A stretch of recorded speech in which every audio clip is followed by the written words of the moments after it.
Students welcome to this lecture जिसमें हम देखेंगे कि इंटेंसिटी ऑफ इलेक्ट्रिक फील्ड क्या होती है। सबसे पहले मैं आपको ब्रीफली बता दूं कि इससे क्या मुराद है। किसी भी बॉडी में इलेक्ट्रॉन्स की कमी हो या ज्यादती हो तो उसे हम कहते हैं कि वहाँ पे चार्जेस हैं। दैट मीन्स कि वही जो चार्ज बॉडी है वो अपनी तरह की किसी और चार्ज बॉडी पे फोर्स लगाएगी, उसे अट्रैक्ट करेगी या रिपेल करेगी। तो हम ये देखेंगे कि वो जो फोर्स लगा रही है जिस एरिया तक, उसकी इंटेंसिटी क्या है, क्या शिद्दत है जिसके साथ वो दूसरी बॉडी पे फोर्स एक्सर्ट करे। ठीक है, सबसे पहले हम देखते हैं कि देखें जैसे मैटर होता है, कोई भी सॉलिड, कोई भी लिक्विड जो है वो किससे मिलके बनता है? एटम से। ठीक है, और एटम्स में क्या होता है? एटम्स में हम लोग के पास होते हैं न्यूक्लियस। ठीक है, जिसमें हम लोग के पास न्यूट्रॉन्स होते हैं, प्रोटॉन्स होते हैं, और उनके गिर्द जो इलेक्ट्रॉन्स होते हैं वो रिवॉल्व करते हैं। अब जैसे कि मैंने आपको बताया कि किसी भी बॉडी में से इलेक्ट्रॉन्स अगर निकाले जाएं तो पॉजिटिव चार्ज बन जाता है। ठीक है, जैसे यहाँ पे मैं लिख देती हूँ कि पॉजिटिव चार्ज बन जाता है। या फिर अगर उसके अंदर इलेक्ट्रॉन्स आए, ठीक है, यानी कि इलेक्ट्रॉन्स की ज्यादती हो, तो वो बॉडी हमारे पास नेगेटिवली चार्ज बॉडी बन जाएगी।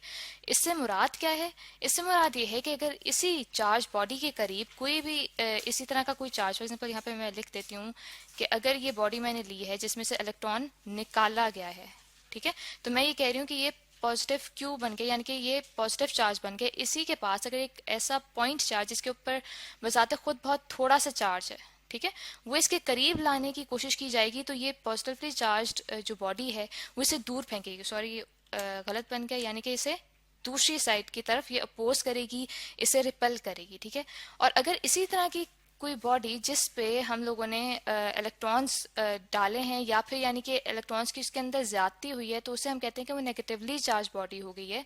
यानी कि उसके करीब कोई पॉजिटिवली चार्ज, कोई पॉइंट चार्ज लाया जाएगा जिसके ऊपर बहुत छोटा चार्ज है, तो ये जो बड़ी बॉडी है, माइनस क्यू बॉडी है, ये उसे अपनी तरफ अट्रैक्ट करेगी। ठीक है, अब ये तो हम लोगों ने देख लिया कि ये जो दोनों किस्म के चार्जेस हैं ये अट्रैक्ट या रिपेल कर रहे हैं, यानी कि फोर्स एक्सर्ट कर रहे हैं किसी किस्म की। लेकिन अब ये देखना है कि ये जो फोर्स एक्सर्ट कर रहे हैं उसकी शिद्दत क्या है। ठीक है, उसकी डायरेक्शन हमें पता चल गई कि किस डायरेक्शन में ये दोनों अपोज या अट्रैक्ट कर रहे हैं, लेकिन उसकी शिद्दत क्या है। अब हम एग्जाम्पल लेते हैं कि जैसे एक कमरा है, ठीक है, उसमें मेरे पास एक लैंप पड़ा हुआ है किनारे पे, यहाँ पे हम ड्रॉ करते हैं। ठीक है, लैंप जैसे अगर एक किनारे पे पड़ा हुआ है किसी रूम के, तो हम देखते हैं कि जो उसकी लाइट है उसके करीब करीब बहुत ज़्यादा होगी। ठीक है, जैसे मैं लाइन से आपको शो कर रही हूँ कि देखें उसकी इंटेंसिटी या उसकी जो शिद्दत है वो बहुत ज़्यादा है उसके करीब। जैसे जैसे हम उससे दूर जाते जाएंगे तो वो जो लाइट है, लाइट रेस कम होती जाएंगी, यानी कि हमें अंधेरा अंधेरा फील होना शुरू होगा। और ये भी हो सकता है कि उस कमरे के हम एंड तक पहुंचे तो वहां पे तारीकी हो जाए बिल्कुल। यानी कि एक हद तक तो आप देखें कि अगर मैं यहाँ पे बुक पढ़ना चाहूँ तो मेरे लिए सबसे बेस्ट जगह कौन सी होगी। जैसे यहाँ पे मैं एक बुक ड्रॉ कर देती हूँ कि सबसे बेस्ट जगह कहाँ पे होगी, इस लैंप के करीब। ठीक है, क्यों? क्योंकि यहाँ पे मुझे वो बुक पढ़ने के लिए सबसे बेस्ट जगह होगी, क्योंकि वहां पे उसकी जो लाइट है, ठीक है, वो सबसे ज्यादा महसूस करूंगी। जैसे जैसे हम दूर होते जाएंगे इस लैंप से, तो हमें जो उसकी लाइट की रेज हैं वो कम आना शुरू होंगी, यानी कि उनकी इंटेंसिटी, उनकी शिद्दत कम हो जाएगी। इससे पता चलता है कि देखें, जैसे एग्जांपल मैंने ली, तो इसी तरह से जो हमारे पास ये चार्जेस हैं उनकी जो इलेक्ट्रिक फील्ड है वो भी एक जगह तक हम लोग महसूस कर सकते हैं। और उसका हम लोग कैसे उसे रिलेट कर सकते हैं कि वो जो फोर्स लगा रही है उसकी इलेक्ट्रिक फील्ड कहाँ तक हम लोग महसूस कर सकते हैं।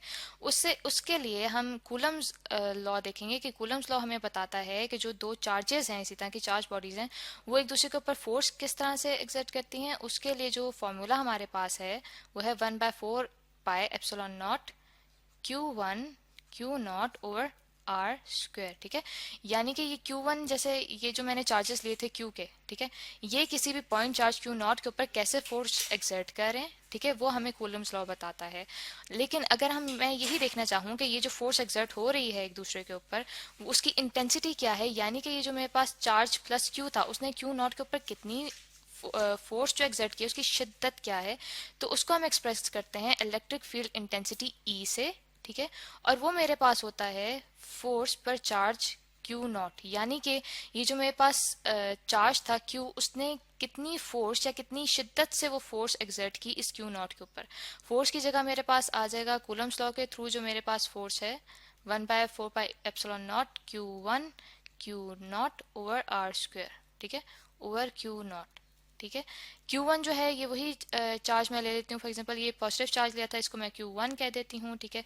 दूसरे नेगेटिव चार्ज को अगर मैं Q2 कह दूँ तो मैं उसको यहीं पे एक्सप्रेस करूँ Q1 से, ठीक है। तो ये Q0 और Q0 कैंसिल आउट हो जाएंगे, तो मेरे पास जो इलेक्ट्रिक फील्ड इंटेंसिटी का रिलेशन आ जाएगा वो आ जाएगा 4 pi epsilon naught Q1 over R square.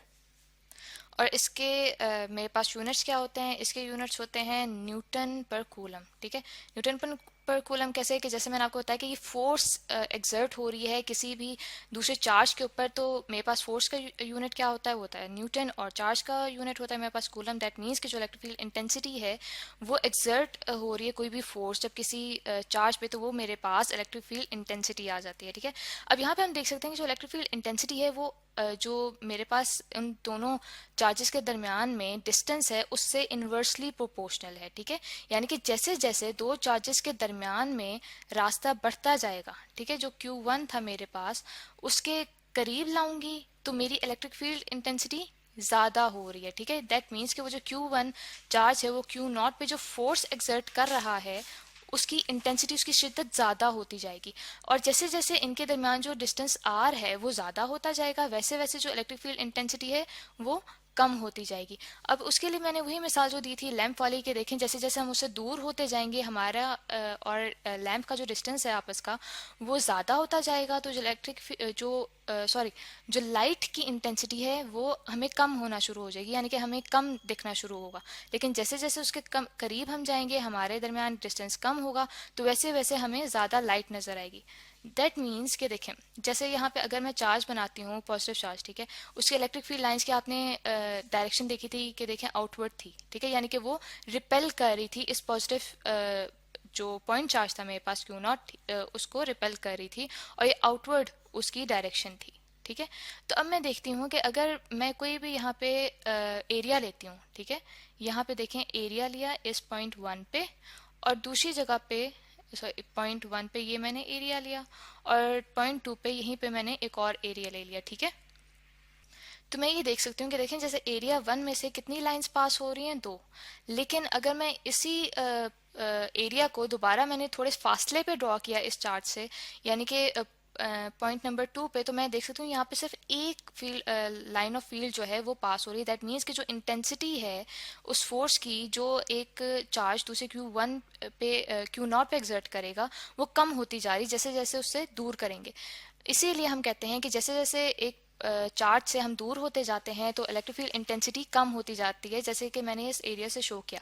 और इसी एरिया के थ्रू अगर मैं एक यहाँ पे सरफेस ड्रॉ कर दूं गोल, ठीक है, एक सरफेस एरिया एक सर्कल की सूरत में देखे मैं ड्रॉ कर रही हूँ, तो क्या होगा कि जैसे मैंने आपको बताया कि जैसे जैसे हम दूर होते जा रहे हैं तो मेरी इलेक्ट्रिक फील्ड इंटेंसिटी जो है चार्ज की वो कम होती जा रही है, ठीक है। तो इसी तरह से अगर इस सर्कल के ऊपर मैं रहूंगी, ये जो पॉइंट 1 वाला सर्कल था, तो इसके ऊपर जो इलेक्ट्रिक फील्ड इंटेंसिटी होगी वो क्या होगी, वो ज्यादा होगी एज कम्पेयर टू ये जो पॉइंट 2 वाले एरिया के इर्द गिर्द मैंने सर्कल ड्रॉ किया, उस पर जो मेरे पास इलेक्ट्रिक फील्ड इंटेंसिटी है वो कम होगी, ठीक है। दैट मीन्स कि अगर मैं इस एक सर्कल के ऊपर ही मूव कराऊं किसी पॉइंट चार्ज को, तो वो एक ही किस्म की इलेक्ट्रिक फील्ड इंटेंसिटी अपने ऊपर महसूस करेगा, यानी कि Q0 को इस सर्कल के ऊपर मैंने हिलाया तो उसने एक ही किस्म की अपने ऊपर इलेक्ट्रिक फील्ड इंटेंसिटी महसूस की। लेकिन अगर उसे इस पॉइंट से लेके यानी कि इस सर्कल से दूसरे सर्कल तक ट्रेवल करवाऊंगी तो उसके ऊपर जो इलेक्ट्रिक फील्ड इंटेंसिटी है वो कम हो जाएगी, ठीक है, वो यानी कि कम शिद्दत महसूस करेगा क्यू की वजह से। दैट मीन्स कि अगर मैं इस पूरे सरफेस के ऊपर मतलब कि इस पूरी सरफेस को लूं एक सरफेस एरिया के तौर पे, जैसे माल्टे का छिलका होता है, ठीक है, उसे हम कह सकते हैं कि ये एक सरफेस एरिया है, तो मैं कह सकती हूँ कि एक पूरे स्फीयर के जो सरफेस एरिया है उसके मुताबिक मेरे पास इलेक्ट्रिक फील्ड इंटेंसिटी जो है वो चेंज हो रही है, ठीक है। जैसे हम यहाँ पे देख सकते हैं कि मेरे पास 4 पाई आर स्क्वायर का फैक्टर है जिसके इन्वर्सली चेंज हो रही है मेरे पास इलेक्ट्रिक फील्ड इंटेंसिटी। तो मैं ये कह सकती हूँ कि जैसे जैसे मेरा ये रेडियस इस स्फीयर का बढ़ता जाएगा वैसे वैसे जो इलेक्ट्रिक फील्ड इंटेंसिटी है वो कम होती जाएगी। क्योंकि जो मेरे पास एक स्फेयर होता है उसका जो सरफेस एरिया होता है, उसकी सरफेस का एरिया कितना होता है, वो होता है 4πr²। इसीलिए हम लोग इलेक्ट्रिक फील्ड इंटेंसिटी को भी उसी से इन्वर्सली रिलेट कर रहे हैं कि जैसे जैसे बढ़ता जाएगा वैसे वैसे मेरे पास इलेक्ट्रिक फील्ड की जो इंटेंसिटी है वो कम होती जाएगी।